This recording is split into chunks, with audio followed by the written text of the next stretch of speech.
Can you see him right in the middle? Grasshopper.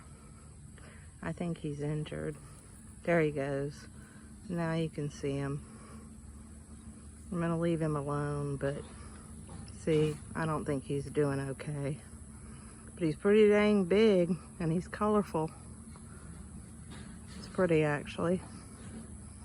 It's just my backyard. You can see all back here along the trees. We got poison ivy. I don't get poison ivy, by the way.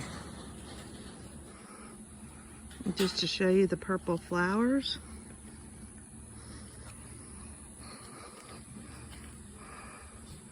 Look how pretty they are. This is wild. This is a wild plant. This is nothing that I planted. This is Louisiana. And then of course our palmettos, which we are famous for.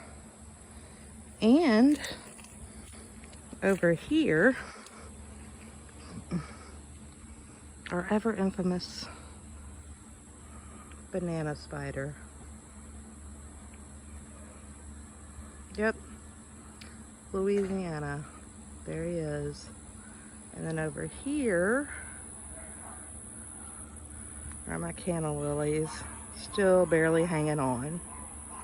But just wanted to show you a little bit of my backyard.